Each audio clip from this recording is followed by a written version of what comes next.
I'm going back to my hometown to give birth. You're in the way. So can you please move out? One day after coming back from work, I found my sister, who was supposed to have moved out after getting married years ago, in my room. She was ostentatiously stroking her swollen belly. But even seeing her like this, I couldn't say anything, staring blankly around the room. I was stunned, and my sister let out a vulgar laugh. "Having an old maid like you around is just nuance," she said. "I threw away everything in the room to make it easier for you to leave, so you should be thankful." Everything was as usual in my room when I left for work in the morning, but now it's empty. Not even the bed, table, rug, or curtains were left. Literally nothing was there. The only thing there was my sister, standing defiantly in the middle of the room. "Your phone and wallet are in your bag, right? So you won't die of exposure and you shouldn't be mooching off our parents anymore. It's about time you started living on your own, all right?" I didn't think about taking my things back or kicking my sister out. I just wanted to leave because I didn't want to see her face anymore. As I turned my back, I could hear my sister laughing uncontrollably. "You can't say anything even now, aren't you too weak?" I ignored her obvious mockery and continued down the hallway. My father was on the phone in the living room, and my mother was probably preparing dinner. My father's cheerful voice and my mother's humming filled the background as I passed through the front door, breathing in the night air. I readjusted my bag on my shoulder and headed towards the Hotel Rich downtown area. On the way, it suddenly hit me. Come to think of it, who's going to pay for the house's mortgage from now on? Well, whatever. I'm Mani, a 27-year-old office worker. While working as an office worker, I also have a side job. I live a steady life as an office worker, but I do what I love in my side job. I dabble in video editing, web writing, and running a blog, among other things. At 27, one is often considered to be at the age to think about marriage in society, but I'm not very interested in love or marriage. It's partly because I enjoy my work, but also because my sister was treated like a princess at home, and I felt ostracized by my family. So I don't have the desire to build a happy family. I have always lived at home with my parents. I share household chores with my mother, though I mostly do them myself. My mom comes home from her part-time job feeling wiped out, and seeing her like that makes me think I, being younger, should take care of the household chores. Ever since I started working, I've been contributing double the amount to our household expenses compared to a friend of mine who lives alone in New York. I'm more of an indoor person who likes studying and didn't go out much even during my student days, so I don't have many desires for material things. Aside from saving, I didn't have much use for the money I earned. Even after becoming a working adult, I didn't go out much, so I contributed more to the household expenses, thinking it would ease my parents' burden a bit. Plus, since last year, I've been putting in money for the mortgage as well, at my parents' request. My parents seem to think that since I'm responsible and earn a decent living, it's no problem for me to contribute more towards the household expenses and mortgage. However, I feel like my parents aren't that interested in me. That's probably because their attention has always been on my sister, Madison, who's a year younger than me. Madison is outgoing and very active. She used to go out somewhere every weekend during her student days.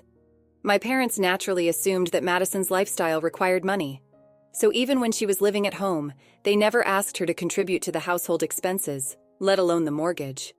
It seems like my parents have ingrained the idea that I, the older sister, am low maintenance while Madison requires more attention. A while ago, Madison moved out to live on her own. Her place of work isn't far from our parents' house, and I wondered why she wanted to live alone.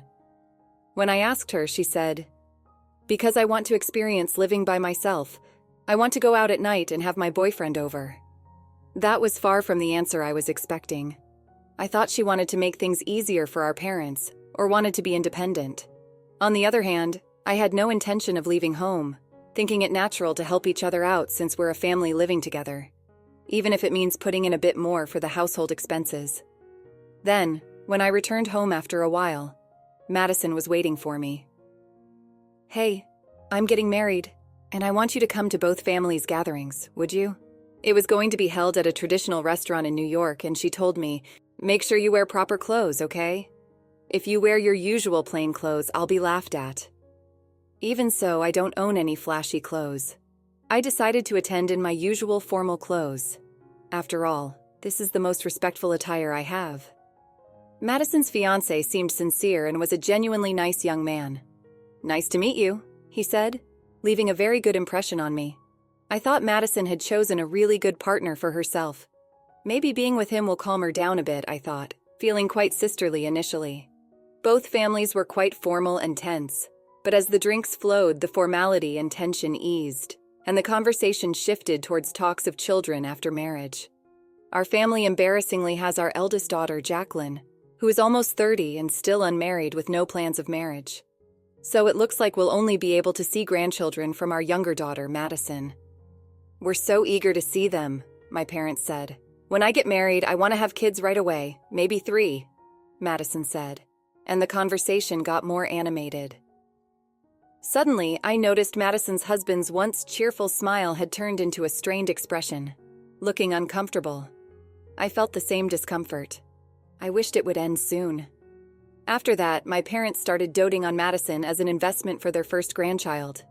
If Madison mentioned eating this food is said to make it easier to get pregnant, they would immediately buy it and tell her, "Madison, eat a lot of this." There was a day they went shopping together for dresses after hearing tight clothes might be why you can't get pregnant, and if it was said visiting this place brings blessings of children, they even go on a trip together. My parents always acted on whatever Madison suggested, so to me, it was just them doing their usual thing. However, one day, Madison made a sarcastic comment to me.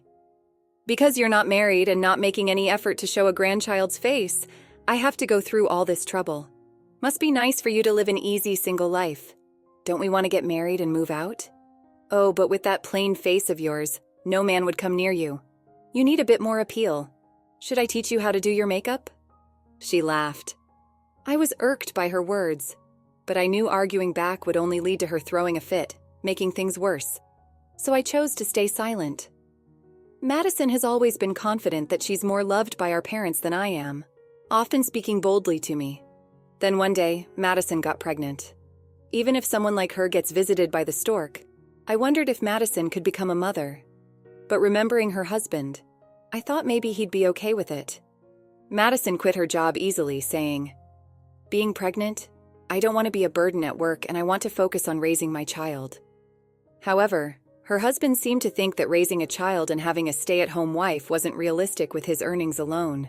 But Madison didn't listen to him and quit her job on her own accord. One day, when I returned from work, my room's door was slightly open. I'm a neat person, so I never leave closets or drawers open and always close the door tightly. My parents wouldn't have entered to clean since I do all the cleaning. Apprehensively, I opened the door to my room and was shocked. Everything was gone. I wasn't one for having a lot of stuff, but things I've cherished since childhood were supposed to be stored in labeled boxes in the closet. My parents bought me a dictionary for my 10th birthday. My grandparents gave me a wallet when I turned 15 as a gift. And now my diploma, certificates, trophies, and albums are all gone. These were items I kept because no matter how worn out or old they were precious to me. Everything that was supposed to be there until this morning disappeared without a trace. Standing alone in the empty room, I heard a familiar voice from behind. "Oh, did you come back? I decided to come back home for my childbirth." Looking at my sister's face, I immediately knew she must have moved out of my stuff. "Madison, where did you put my things in the closet?" I asked in a panic, but my sister said with a laugh, "Why are you so flustered? It wasn't anything important, right? It was just junk." Hearing my precious belongings referred to as junk, anger surged within me. "What's junk to you is important to me. Give them back now. And how dare you move all my stuff out while I'm not around? That's insane." It must have been the first time she saw me raise my voice like that, so she was surprised with wide eyes. She spat out, "I've already thrown them away." I think this is the first time in my 27 years of life that I've been this angry, and I couldn't stop. Enough is enough. It's outrageous to throw away someone's belongings without permission. Put everything back right now. But my sister, unapologetic, said, "It's already been picked up by the garbage truck. It's impossible to get it back now." Looking at me as if I were ridiculous, she then added, "What's the big deal anyway? Getting so mad over some junk? Are you crazy? Don't yell like that. It's bad for my baby." While blatantly rubbing her belly, she continued, "I've decided to keep living here even after the baby is born. It's going to be hard after childbirth. and Mom and Dad want to see their grandchild every day. And since Austin is going to be staying here too, just my room won't be enough, right? So I decided to use your room too. You understand, right? You're such a disgrace to our parents. I was completely flabbergasted by her utterly selfish actions. Coming home for childbirth is supposed to be a temporary return, but she's planning to live here with her husband and child. That's not just a temporary stay, that's moving in. And on top of that, she's unilaterally branding me as a disgrace. My anger just boiled over. Do you even realize how disgraceful you are? Staying at home without getting married? I'm going to show our parents their grandchild and live here so they can see my baby every day. Who do you think is helping our parents? It was clear she was blaming me, but I couldn't just stand there and listen. If you want to live in this house as a family, then it's something a whole family should discuss, especially since you want to use my room. You should have said something beforehand, if you had a set date to come back, but... Before I could finish, my sister cut me off by banging on my room door loudly. Shut up. See, you're always making a fuss about everything. That's why I made it so you'd have to leave. It's so annoying. That's just her being defensive. She's the one who's at fault for planning to use someone's room and throwing out the belongings of the person currently living there. Yet she talks as if she's the victim. My sister kept banging on the door over and over. Get lost. Disappear. Never come back. I was just dumbfounded. Fine. I'll leave as you wish. I don't have any belongings to pack anyway, so no need for packing time. The anger that had built up so much had now vanished into sheer astonishment. I even felt like I never wanted to see her again. I turned around and headed straight for the entrance. My parents didn't seem to notice me leaving. Just after I had gotten home, my dad was on the phone, probably bragging to a relative about how his pregnant daughter was coming back to live with them permanently. My mom seemed to be in the kitchen, possibly making my sister's favorite dishes, humming a tune. I wasn't living with my family expecting anything in return. Even as children, I understood the difference in how my sister and I were treated because she had a charm about her and knew how to sweet-talk our parents. But even as an adult, taking care of most things at home, this is how I'm treated, despite allocating most of my salary to household expenses and the mortgage to make our lives easier. And they welcome my sister, who hasn't contributed a dime, with open arms. The negative aspects of my parents, which I had tried to ignore along with my sister's actions, morphed into disdain. Hey, pause for a moment. Would you care to support us? Like this video and subscribe for more. Now let's dive back into the story. Without saying goodbye or seeing you later, I opened the front door. No one, neither my parents nor my sister, called out to me before the door closed behind me. A week later, at the end of the month, was payday. Normally, it would be the day I transferred living expenses and mortgage payments into my dad's account, but I didn't make any deposits. I had no obligation to pay the mortgage for a house I no longer lived in. The mortgage was originally taken out by my dad, so it should have been planned with his income in mind, ensuring it could be paid back without strain. There shouldn't be any financial issues just because I stopped contributing. However, my mom called me in a panic a while later. Jacqueline, it's terrible. We've received a delinquency notice for the mortgage. I checked, and there's no money in your father's account. She rattled on before I could even respond, clearly flustered. Jacqueline, do you know why you didn't withdraw it? Did you? Contrary to her panicked tone, I responded calmly. All I did was stop making deposits. I didn't withdraw anything. If you're talking about a missed mortgage payment, then it means the automatic withdrawal didn't go through, right? Did you make sure there was enough balance on the withdrawal date? You didn't make a deposit. Why? My mom muttered in utter confusion, which made me just puzzled. Well, because it was agreed that I'd contribute to the living expenses and the mortgage since I was living at home. If I moved out, I wouldn't keep paying, right? I'm not living there anymore. It seemed like she finally understood after I said that, as I could hear her catching her breath softly. Right. Then you don't need to pay for living expenses. But could you still contribute to the mortgage? You should have enough to spare even living alone, right? Sorry, but that's impossible. My current rent alone costs $10,000. I'm stretched thin as it is, so I can't afford to pay for a mortgage on a house I'll never return to. $10,000? You're just an employee, right? How could you afford such a place? My mom's voice was filled with shock, and I sighed. It's the same amount I used to give home every month, remember? Asking me now, it's clear you weren't interested in me. In that case, I can't discuss money matters with you anymore right now. It seems like you only see me as a wallet. I could hear my mom whimpering on the other end of the line. Her repeated no was more feeble than I'd ever heard. I didn't feel sorry for her. It's been a month since I quietly left home, yet there's no concern for my well-being, only money. It's painfully clear they're interested only in my money, not me. That's why I never mentioned that besides my main job, I also do a wide range of side jobs online, making my total income far surpass my father's monthly salary. I had been contributing $10,000 a month, partly as savings to the mortgage that still has 15 years left. But my mom thought that was my father's income, given his age and years of service. It's perhaps understandable she thought so, but didn't she ever notice the exact amount being deposited every month? Even a glance at my dad's payslip would show otherwise. Ultimately, she didn't care where the money came from. That's probably why she didn't notice when the monthly income dropped by more than half. Only when the mortgage withdrawals failed due to insufficient funds, leading to a collection notice by mail, did she finally realize. Realizing only after it's gone, in a way that's very much like her, and I couldn't help but give a thin smile. Lately, caught up in first grandchild fever, it seems they've been splurging on expensive items like a baby crib, stroller, designer baby clothes, and maternity photos, all because my sister asked for them. But if Jacqueline doesn't make a deposit, we won't be able to make ends meet from now on. Could you send some money as remittance? I already told you that's impossible. Why not ask Madison, who's going to live with you, to contribute some to the living expenses? If that's not enough, maybe Mom could work more hours. My words were met with a shriek from my mom. Madison just gave birth. How can I increase my hours when she needs help with the baby? It'd be too much. Are you suggesting Madison should work too? How can you say something so awful?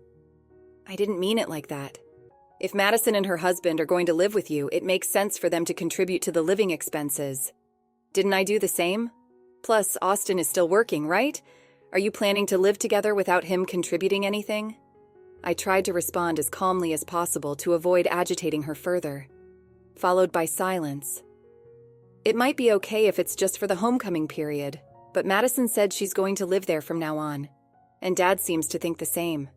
If that's the case, it would be better for everyone living together to discuss how to handle finances and contributions. I've already moved out, so I won't be part of that conversation, I said, waiting for a response, but there was none. Well, I'm going to hang up now. I don't plan to contact you or Dad or Madison anymore, so I'll block all of you once we hang up. You can delete my contact information too. Bye. I ended the call on my smartphone. The last thing I heard was my mom, stunned. What? Before she could call again, I quickly set my phone to block all three of them. After completing the setting, I took a deep breath and walked over to the window of my living room from my apartment on the 25th floor. I had to look down to see people outside. After leaving home, I moved into what you call a high-rise luxury apartment. My side income had exploded, allowing me to save up to $20,000 a month even after sending $10,000 home. Remembering how my mom would spend any money she had, I'm glad I never suggested paying off the mortgage in a lump sum. After all, my parents wanted me out. Madison couldn't have moved my bed and table by herself when she was nearly due. Someone helped her. While I'd like to think Austin wouldn't clear out a room of its lived-in items, if such a large-scale move had happened, both my parents would have noticed. They were home all day when I was the only one out working, yet they said nothing when I got back and ignored me as I left. Whether they were manipulated by Madison or not, it's clear my parents were complicit in driving me out. Realizing my parents and sister were all the same made me give up everything and decide to leave home at that moment. If I had paid off the mortgage in full, the three of them would be living comfortably in a spacious house. I couldn't stand the thought of that anymore. I silently picked up the phone and called the security desk on the first floor. It seemed they were already handling it, because even as I was on the phone, I could see through the monitor that my sister was being dragged away. I confirmed that the person being removed was my sister, and asked them not to let her through under any circumstances, apologizing repeatedly while holding the phone. In the end, Madison never pressed my apartment's intercom again. The security personnel must have handled it appropriately. Later, I heard from neighbors back home that the family house was put up for sale. Madison and Austin continued to clash, heading towards a lawsuit without giving an inch to each other.